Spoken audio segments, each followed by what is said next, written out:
Alright folks, welcome back to 𝙎𝙈𝙤𝙙 with Sam for your weekly news roundup.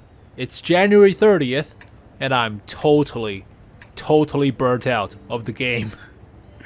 After the Terminator 2 marathon finished, I don't care about your Lunar New Year, not free Type 62, I don't care about your experimental equipments and the missions for the components that didn't happen because they were bugged or something, but I don't care anymore.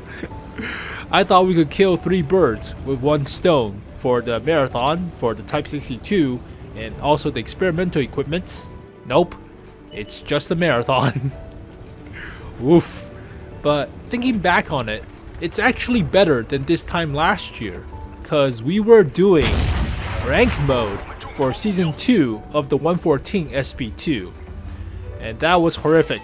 I mean, the SP2 is not a bad vehicle, it's a pretty good sniper, but rank mode is pretty toxic. Spamming all the gold shells in the world, not getting anywhere with the chevrons. Oh god, I would rather prefer to do marathons than ranked. But we got onslaught now, yay. Who the hell knows what the hell would that go? Don't care anymore, I don't care. Alright, speaking of which, finish up your Lunar New Year missions for the stamps or the tokens to get the personal reserves. Or maybe the digital camo, which is pretty nice. The decal don't really matter. You're not getting the Type 62 for free. You have to pay up like 10 bucks for it. So that's Lunar New Year. But they were offering vehicles like Advent Calendar for gold. Plus a bunch of garbage that costs extra, like a bunch of decals for a total about 1,500 gold.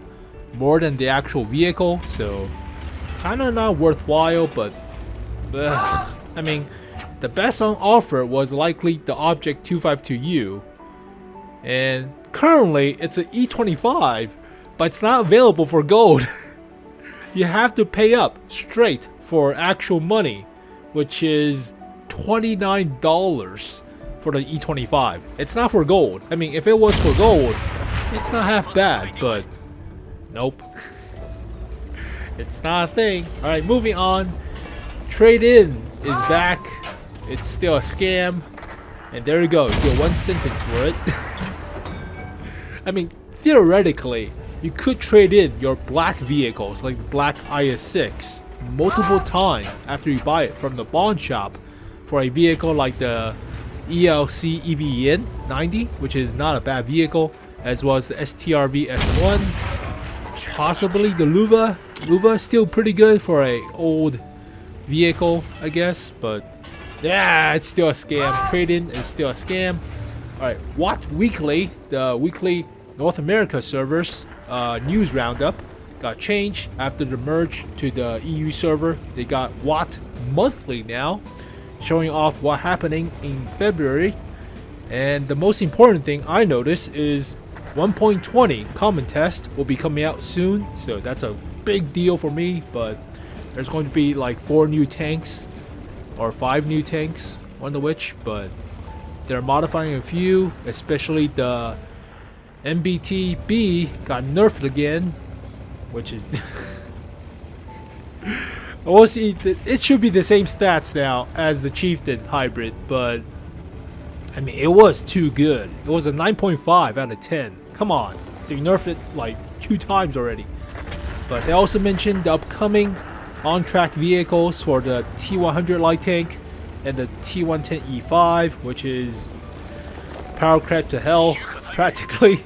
I already saw the trailer for the 116 F3. I mean, it already got nerfed to sub 2000 DPM for autoloader at tier 10, which sucks, but it has the armor. We already covered the vehicle. I already beaten that dead horse like so many times. Alright, fine. But RU server was testing event discount. Now, what I misinterpret is one person doing 20 million damage to get a permanent discount. That's not the case. It's a cumulative with all the player base, so it's not like one person doing 20 million damage. That's not gonna happen. So if all the servers, if all the accounts playing deals 20 million damage, then the whole server gets a discount of sorts. So the more damage you do, the more discount you get for the entire server. But it's an event. It's kind of convoluted when I think about it. So might as well just give out the discount to have the players playing, right? Because they would use the discount to buy the vehicles or buy the crew and continue playing instead of playing and eventually trying to get the discount and be super burnt out and not play, right? I don't know, whatever.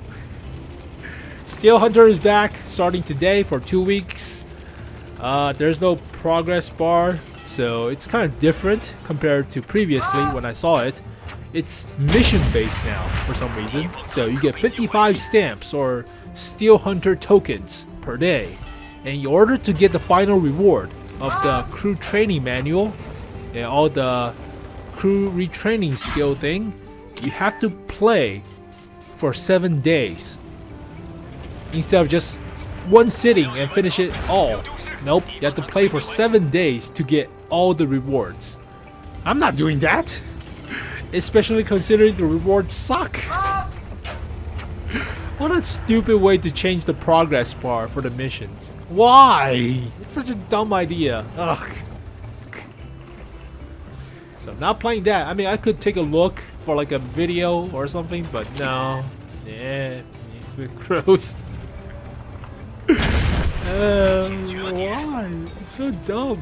Change it to like, I don't know, the old progress bar where you can finish it if you're dedicated into a grind of like 1 or 2 days. Fine, I'll swallow the pill, I'll play it, right? No, they're doing it for daily missions and tokens.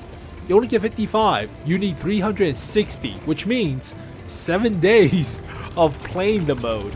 No thanks. Alright, moving on. Alright. Finally, we have experimental equipment info.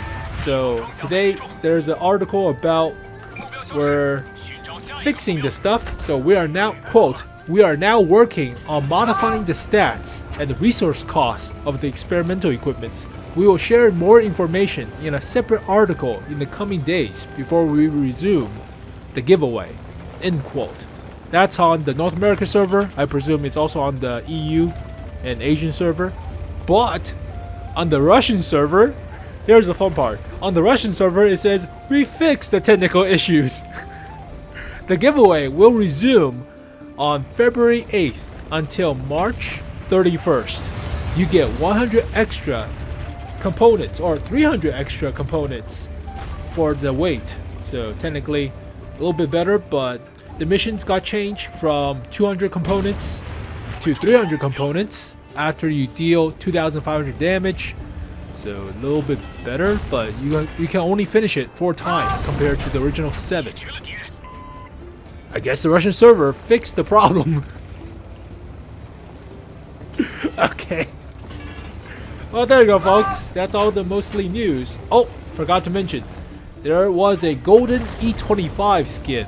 I don't know if it's a skin, I don't know if it's a separate vehicle, but it has a golden camouflage painting, especially with a swirl pattern on the vehicle. So I'll show it right now after I kill this E25, but it's on the dev server, so it could be a thing, but it's only an E25. It's not like the Dragon Barrel Type 59, right? So whatever, I mean, it's okay, but you cannot get the E25 for gold. You can only buy it for $29. Oh, there you go, folks. January 30th of 𝙎𝙈𝙤𝙤 with Sam. So hopefully you guys enjoyed the video. It's my excuse to do these videos, mostly because I have gameplays. I don't want to do a separate video for the gameplay, so you watch a WZ-120 that has no gun depression playing a stupid Mines #2 map without gun depression. That sucks, but it's alright. As always, thank you guys for watching this video. Hopefully you guys enjoyed it. I'll see you guys next time. Peace.